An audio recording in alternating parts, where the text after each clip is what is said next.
La ORI empezó a cambiar Cuba, imitando el sistema soviético. Perseguían a los que estaban en contra del gobierno y a los que veían como una amenaza para la sociedad, como las prostitutas y los homosexuales. Castro pensaba que la homosexualidad era algo de la gente rica.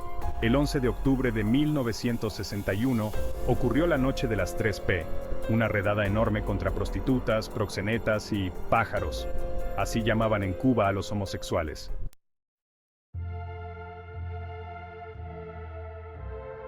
Homosexuales y opositores a la Revolución Cubana en la Unidad Militar de Ayuda a la Producción de Cuba.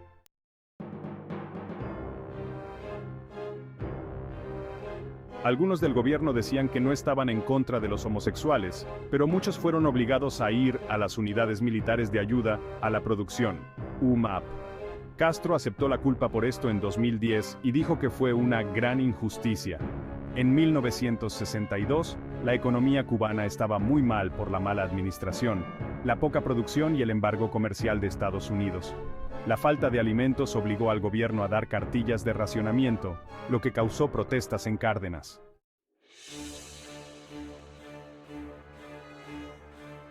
Unos informes secretos decían que muchos cubanos culpaban de la crisis a los viejos comunistas del Partido Socialista Popular.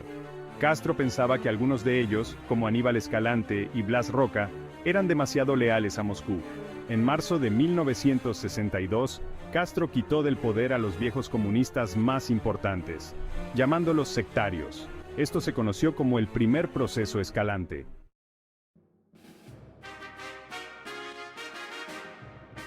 Debido a la situación económica, comenzó un periodo llamado el Gran Debate dentro del gobierno.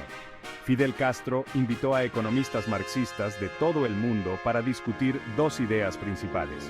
El Che Guevara creía que Cuba podía saltarse la etapa capitalista y luego la ITA y convertirse directamente en una sociedad comunista industrializada si mejoraban aspectos subjetivos como la conciencia pública y la acción de vanguardia.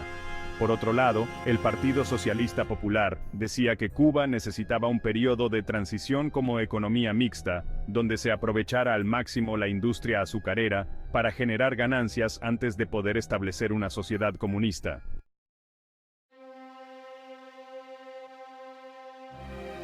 Fotografía de reconocimiento U-2 de misiles nucleares soviéticos en Cuba. El 30 de agosto de 1962, se desmanteló un plan para derrocar al gobierno de Fidel Castro. Esto llevó a cientos de arrestos y muchas ejecuciones, en lo que se conoció como la masacre del 30 de agosto. Nikita Khrushchev, al ver que la URSS era más débil militarmente que la OTAN, quería instalar misiles nucleares soviéticos R-12 MRBM en Cuba para equilibrar el poder. Aunque Castro tenía dudas, aceptó, creyendo que esto protegería a Cuba y ayudaría a la causa del socialismo. Todo se hizo en secreto. Solo los hermanos Castro, Guevara, Dorticós y el jefe de seguridad, Ramiro Valdés Menéndez, conocían el plan completo. En octubre, Estados Unidos descubrió el plan por fotos aéreas y bloqueó la isla para evitar que llegaran barcos a Cuba, lo que desató la crisis de los misiles. Estados Unidos veía los misiles como una amenaza, aunque Castro insistía en que eran para defensa. Castro le pidió a Khrushchev que amenazara con atacar Estados Unidos con armas nucleares si Cuba era atacada, pero Khrushchev no quería una guerra nuclear.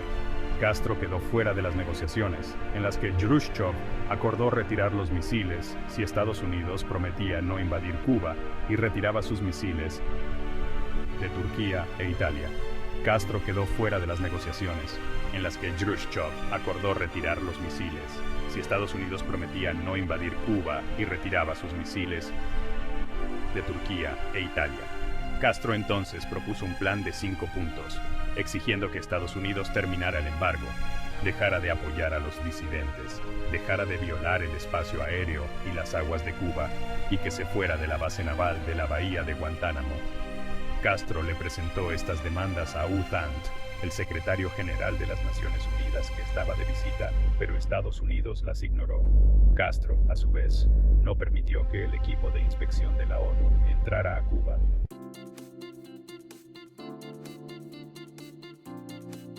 En febrero de 1963, Castro recibió una carta personal de Khrushchev invitándolo a la URSS.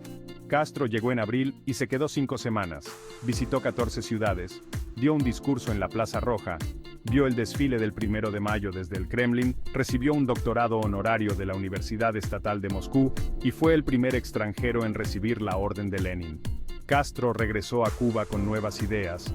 Inspirado por el periódico soviético Pravda, fusionó Hoy y Revolución en un nuevo diario, Granma, y promovió la inversión en el deporte cubano, lo que llevó a un mayor reconocimiento internacional en este ámbito. El gobierno decidió permitir temporalmente que cualquier persona que no fuera hombre y tuviera entre 15 y 26 años pudiera irse de Cuba. Esto les permitió deshacerse de miles de opositores.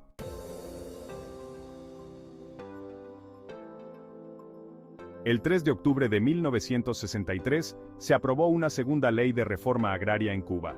En 1964, Castro regresó a Moscú, oficialmente para firmar un nuevo acuerdo comercial de azúcar por 5 años, pero también para hablar sobre el asesinato de John F. Kennedy. En octubre de 1965, las organizaciones revolucionarias integradas se convirtieron oficialmente en el Partido Comunista de Cuba y se anunció quiénes formaban parte de su comité central.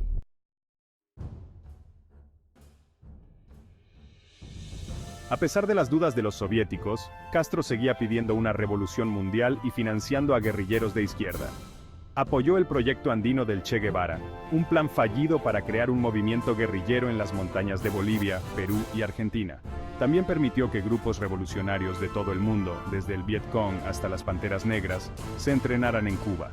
Castro creía que África, dominada por Occidente, estaba lista para una revolución y envió tropas y médicos para ayudar al gobierno socialista de Ahmed Ben Bella en Argelia durante la Guerra de Arena. También se alió con el gobierno socialista de Alphonse Massemba Deba en Congo-Brazzaville. En 1965, Castro permitió que Guevara viajara a Congo-Kinshasa para entrenar a revolucionarios contra el gobierno apoyado por Occidente.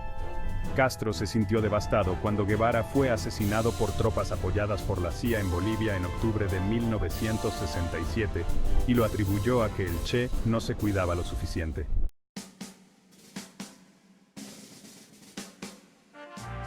En 1966, Castro organizó la primera conferencia tricontinental en La Habana, lo que lo consolidó como un líder importante en el mundo.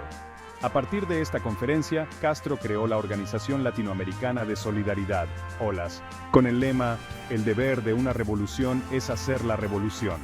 En 1967, se lleva a cabo el fallido desembarco de Machurucuto, realizado por guerrilleros cubanos y venezolanos. Suscríbete ahora para no perderte los próximos capítulos conocidos por muy pocos, at White House Mysteries.